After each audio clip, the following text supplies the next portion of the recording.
ప్రజల సమస్యలను తీర్చడానిక? ఓడు ఎంపీ అంటాడు, ఓడు ఎమ్మెల్యే అంటాడు, ఓడు ఎంపీటీసీ అంటాడు, ఓడు జెడ్పీటీసీ అంటాడు, ఓడు సర్పంచ్ అంటాడు. 40 లక్షలు, 50 లక్షలు, 60 లక్షలు, 70 లక్షలు ఖర్చు పెడుతుంటారు. ఎందుకు అలా ఖర్చు పెట్టాడు? ఇది వరకు పోలీసులను చూస్తే ఉచ్చబోసుకున్న రాజకీయ నాయకులు. అందరు నమస్కారం, నా పేరు నవీన్. మనం చూసుకున్నట్టయితే కొంతకాలంగా మన ఇండియాలో, మన తెలంగాణలో రాజకీయం ఎలా ఉందంటే, కొత్తగా ఎవరైనా రాజకీయంలో అడుగు పెట్టాలని భయపడుతున్నారు. ఎందుకంటే ఇది వరకు పోలీసులను చూస్తే భయపడ్డ పొలిటికల్ లీడర్స్, కానీ ఇప్పుడు పొలిటికల్ లీడర్ని చూస్తే, మన రాజకీయ నాయకులను చూస్తే పోలీసులు భయపడుతున్నారు. అంటే మన దేశంలో ఎంత దారుణంగా తయారైపోయింది ఈ వ్యవస్థ అంటే, ప్రతి ఒక్కరిని సమానంగా చూసే పోలీసులే రాజకీయ నాయకులకు సపోర్ట్ చేస్తున్నారు. అక్కడ ఎవరైతే తప్పని చూడకుండా ఎవరైతే రాజకీయ నాయకులు ఉంటారో వాళ్ళకి సపోర్ట్ చేస్తున్నారు. ఒకటి కరెక్టే మాట్లాడుకుంటే, మనం ఇది వరకు దొంగలు ఉండేవారు. ఆ దొంగలు రాత్రి వేళల్లో దొంగతనం చేసేవారు ఇళ్లలో. కానీ ఇప్పుడున్న రాజకీయ నాయకులు అందరికి చెప్పి మరి పట్టా పగలు మీ డబ్బు దోచుకుంటున్నామని చెప్పి దొంగతనం చేస్తున్నారు, మన డబ్బును దోచుకుంటున్నారు. మనం చిన్న ఒకసారి ఆలోచిస్తే మన ఊరు నుంచే చూడండి. ఎందుకంటే మన రాజకీయం అనేది ఎక్కడి నుంచో కనబడుతుంది. ఎవరైతే సర్పంచ్గా పోటీ చేద్దాం అనుకున్న వాళ్ళు మీరు చూస్తూనే ఉంటారు. 40 లక్షలు, 50 లక్షలు, 60 లక్షలు, 70 లక్షలు ఖర్చు పెడుతుంటారు. ఎందుకు అలా ఖర్చు పెట్టాడు?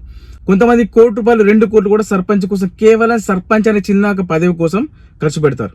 అంటే దాని అర్థం ఏంటిది? వాళ్ళు గెలిచిన తర్వాత దానికి డబ్బులు సంపాదించుకుందామని. ఇది ప్రజలకు కూడా తెలుసు, కానీ ప్రజలలో కూడా మార్పు వస్తలేదు. ఎవరైతే నీతిగా నిజాయితీగా ₹1 కూడా పంచకుండా గెలుస్తారో వారు గవర్నమెంట్ నుంచి వచ్చే నిధులను, మీ ఊర్లో మీరు కట్టే పన్నులను కరెక్ట్గా యూజ్ చేసుకొని మీ ఊళ్ళో ప్రతి ఒక్క సమస్యను సాల్వ్ చేస్తారు. అది పక్కన పెట్టి ఎవడు ఎక్కువ పైసలు ఇస్తాడు వానికి ఓటు వేయాలన్నప్పుడు, మీరు ఎవరైతే పైసలు తీసుకొని ఓటేస్తున్నారో అలా ఓటేస్తే మీ ఇల్లే బాగుపడది, మీ ఊరే బాగుపడది. గుర్తుంచుకోండి. ఎవరైతే నీతి నిజాయితీగా మీ ఊరు కోసం పనిచేస్తారో వారికే ఓటేసి గెలిపేయండి తప్ప, ఎవరినో వటకొచ్చి, ఊర్లో లేని వటకొచ్చి వాడు ఏదో 2 రోజులు ఊళ్ళు ఉండి ఎక్కడో ఉండేవానికి అసలే ఓటేయకండి. ఆలోచించండి. మన ఇండియాలో అత్యంత విలువైన ఆయుధం ఏమన్నా ఉందంటే అందించిన అంబేద్కర్ ఓటు హక్కు. ఈ ఓటు హక్కు లేకుంటే రాచరిక పరిపాలన ఉంటుండే. ప్రజలకు ఇలాంటి ఇబ్బందులు కలగద్దని చెప్పి బిఆర్ అంబేద్కర్ ప్రతి పౌరుడికి, ప్రతి ఒక్కరికి హక్కు కల్పించాడు. మీకు నచ్చిన వారిని, మీకు నచ్చిన నాయకుడిని ఎన్నుకోమని చెప్పి. మనమేం చేస్తున్నామంటే, మాకు నచ్చిన నాయకుడు ఎవరు అంటే మాకు పైసలు ఇచ్చేవాడు అని కేవలం 500 కోసం 5 సంవత్సరాలు మీరు మీ ఓటు నమ్ముకుంటున్నారు. సంవత్సరానికి ₹100 చొప్పున మీరు 5 సంవత్సరాలకు 500 తీసుకొని అమ్ముడుపోతున్నారు. వాళ్ళు 5 సంవత్సరాల 5, 10, 20 కోట్లు సంపాదించుకొని వాళ్ళు బాగుపడుతున్నారు. ఒకటి గమనించండి, మీరు ఎప్పుడైతే డబ్బులు తీసుకొని ఓటేస్తారో అప్పుడు మీకు ప్రశ్నించే అర్హత ఉండదు. ఇది గుర్తించండి. ఎప్పుడైతే మీరు పైసలు తీసుకోకుండా ఓటేస్తారో ఆ వ్యక్తిని మీరు ప్రశ్నించే హక్కు ఉంటుంది. ఇది గమనించి ఏ ఎలక్షన్ అయినా కానీ, వార్డు నెంబర్ నుంచి మొదలు పెడితే సీఎం, ప్రైమ్ మినిస్టర్ దాకా ఎవరైనా కానీ, ఎవరైతే పైసలు తీసుకోకుండా మీరు ఓటేస్తారో అప్పుడే మీకు అడిగే హక్కు ఉంటుంది. ఈ హక్కుని మీరు కోల్పోకండి. ఫస్ట్ ఈ హక్కుని మీరు కోల్పోలేరు అనుకో, ప్రతి ఒక్కరిని మీరు ప్రశ్నించగలుగుతారు. ఈ హక్కునే మీరు కోల్పోయారు అనుకో, డబ్బు తీసుకొని మీరు ఏం ప్రశ్నించడానికి అర్హత ఉండదు. నాకు ఒకటి డౌట్ ఎప్పటి నుంచో, ఇది ఎట్లాంటిది చాలా పార్టీలలో చూస్తూనే ఉంటాం. అసలు రాజకీయ నాయకులు ఎందుకు ఉండేది? కార్యకర్తలు ఉండేది ఎందుకు? మనకు ఒక వ్యవస్థ ఉంది, ఒక సిస్టమ్ ఉన్నది.